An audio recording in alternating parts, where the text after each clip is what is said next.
দেশের রাজনৈতিক পট পরিবর্তনের পর থেকেই বাংলাদেশি রোগীদের আনাগোনা উল্লেখযোগ্য হারে কমেছে প্রতিবেশী দেশ ভারতে। গত বছর চিন্ময় ইস্যুকে কেন্দ্র করে ভারতের পশ্চিমবঙ্গ ও ত্রিপুরার কয়েকটি হাসপাতাল এবং কয়েকজন চিকিৎসক বাংলাদেশি রোগী দেখবেন না বলে ঘোষণা দিয়েছিলেন। এরপর বাংলাদেশ থেকে রোগী আসা প্রায় ৭০% কমে যায়। এবার বোধহয় বাংলাদেশিদের চাপে ফেলতে পারবে এমনটাই প্রত্যাশা ছিল ভারতীয়দের। কিন্তু বিধিবাম উল্টো যেসব হাসপাতাল বাংলাদেশি রোগীদের ওপরে অনেকটাই নির্ভরশীল ছিল, তারাই খেল সবচেয়ে বড় ধাক্কা। কলকাতা সহ ভারতের অন্যান্য শহরে হাসপাতাল ব্যবসায় ব্যাপক ধস নেমেছে।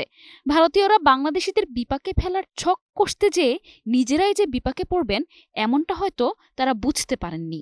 হাসপাতালগুলো থেকে শুরু করে বাংলাদেশি পর্যটক প্রায় শূন্যের কোঠায় নেমে আসায় আরও বিপাকে পড়েছে পশ্চিমবঙ্গের হোটেল রেস্তোরাঁগুলো। আর রোগীর অভাবে প্রায় বন্ধ হয়ে যাচ্ছে ভারতের একের পর এক হাসপাতাল। এছাড়াও ইতিহাসের সর্বনিম্ন পর্যায়ে পড়েছে ভারতীয় রুপির দাম। ভারতের পর্যটন মন্ত্রণালয়ের তথ্য অনুযায়ী প্রতি বছর বাংলাদেশ থেকে প্রায় ২৫ লাখ রোগী চিকিৎসার জন্য ভারতে যায়। এতে ভারতের স্বাস্থ্যসেবা নিতে তাদের বছরে প্রায় $৫০ মিলিয়ন ব্যয় হয়।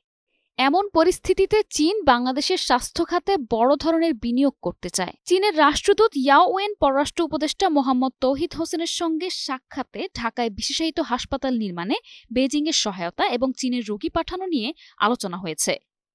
তাছাড়া চীনের সহযোগিতায় ঢাকার পূর্বাঞ্চলে একটি বিশেষায়িত হাসপাতাল নির্মাণে প্রস্তাবনা রয়েছে, যার জমিসহ অন্যান্য সুবিধা দিতে বাংলাদেশ সম্মতি জানিয়েছে। মন্ত্রণালয় জানায়, চীনে পররাষ্ট্র উপদেষ্টার প্রথম দ্বিপক্ষীয় সফরে বাংলাদেশি নাগরিকদের উন্নত মানের চিকিৎসার জন্য চীনের কুনমিংয়ে ৩ থেকে ৪টি অত্যাধুনিক হাসপাতাল নির্ধারণ করে দেওয়ার অনুরোধ জানাবে ঢাকা। এর আগেও চীন, তুরস্ক ও সৌদি আরবের কাছ থেকে আন্তর্জাতিক মানের আলাদাভাবে হাসপাতাল তৈরির প্রস্তাব এসেছিল করোনাকালে।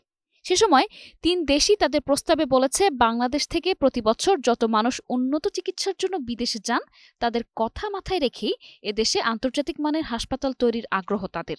সিঙ্গাপুরের মাউন্ট এলিজাবেথ ও থাইল্যান্ডের বামরুতগ্রাদ হাসপাতালের আদলে বাংলাদেশে আন্তর্জাতিক মানের হাসপাতাল তৈরি করতে চায় এই ৩ দেশ। তবে শেখ হাসিনা সরকার এ প্রস্তাবে রাজি হয়নি। এর কারণ, হাসিনার বন্ধু মোদির দেশ ভারতের রোগী যাতায়াত কমে যাবে। বাংলাদেশি রোগীদের ভারত নির্ভরশীলতা কমে যাওয়ার ভয়ে পলাতক হাসিনা সরকার তখন রাজি হয়নি।